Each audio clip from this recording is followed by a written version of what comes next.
Welcome to the Lost Page, where forgotten history comes to life. If you love historical mysteries and untold stories, don't forget to like, share, and subscribe so you never miss a video. Blast off. Spartacus, the challenger of the Roman Empire. In 71 BC, on the Appian Way, more than 6,000 people were crucified. But they were not criminals. They were men who dared to challenge the Roman Empire. And the leader of this great uprising was a gladiator, a slave named Spartacus. Who is Spartacus? Spartacus was born in Thrace, modern-day Bulgaria, Greece, and Turkey. He was not originally a slave, but a warrior, possibly even serving in the Roman army. However, there are many theories about how he ended up in slavery. A popular theory is that Spartacus was a Thracian warrior or general who fought against Rome. Unfortunately, he was captured when the Thracian army was defeated and then sold into slavery. Some people believe that Spartacus served in the Roman army, but later deserted or rebelled. This may have stemmed from his dissatisfaction with the Roman treatment of Thracian warriors, or due to internal conflicts, he was captured and turned into a slave. Instead of being executed immediately, many prisoners of war like him were turned into gladiators as a form of punishment. Spartacus was sent to Lentulus Batiatus's gladiatorial school in Capua, a place that trained slaves to fight in the Roman arenas. Here, Spartacus and hundreds of other slaves were forced into harsh training, beaten, and given only the means to live. If they won, they would live another day. If they lost, they would die under the swords of their opponents or be torn apart by wild animals. Gladiators were treated as the property of their masters, without any freedom. They were forced to fight in front of crowds to entertain the Roman nobility. The weak were quickly eliminated. Only the strongest survived for long.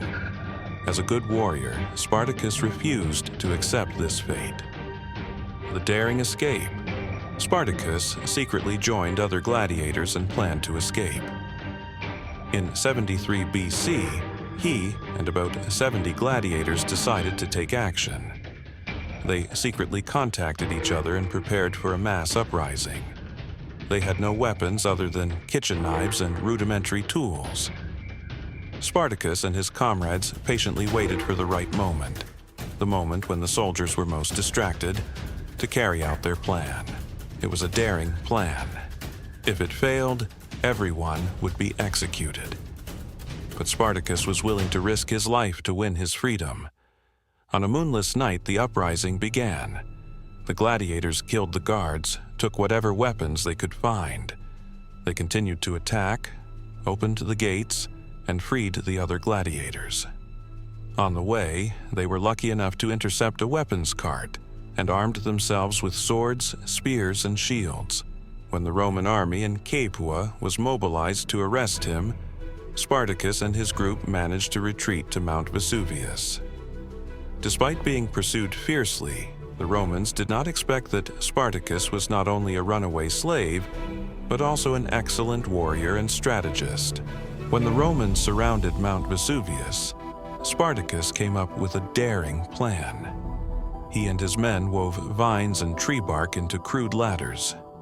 In the dark of night, they silently climbed down the cliff, circled around, and attacked the Romans by surprise. Result, the entire Roman army was completely destroyed. From an escape, Spartacus officially started the largest slave uprising in Roman history. Here, he and two other leaders, Crixus and Oenomaus, organized the slave army into a disciplined force. They attacked caravans, armories, and even the Roman army to equip them with armor and weapons. From slaves with nothing in their hands, they became a formidable army, defeating many Roman legions sent to suppress them. With each victory, more and more slaves and poor people joined Spartacus's forces. His army grew to an unprecedented size, at times reaching over 100,000 men. But Spartacus had no intention of conquering Rome. He simply wanted to lead the slaves to safety across the Alps, out of the empire. However, many of his men, especially Crixus, wanted to stay in Italy to continue fighting and pillaging. This led to a split within the slave army, Spartacus's fatal mistake. As Spartacus's army grew, a major problem began to emerge: internal divisions. Spartacus wanted to cross the Alps, taking his entire force out of Roman territory in search of freedom.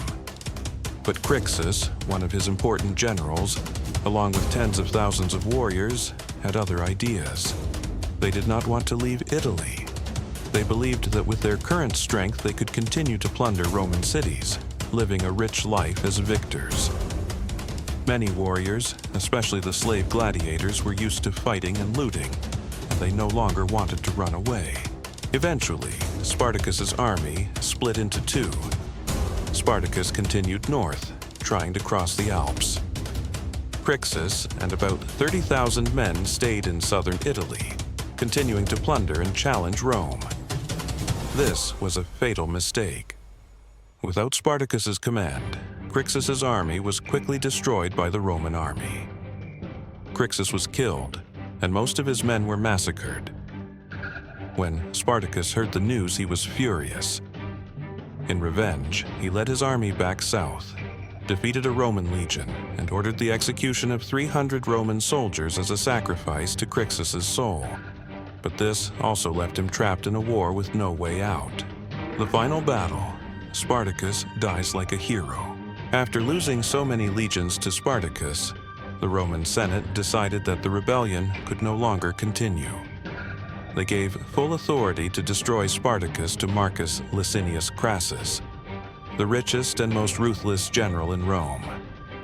Unlike previous generals, Crassus did not underestimate Spartacus. He mobilized more than 50,000 elite soldiers, including the best fighting legions in Rome.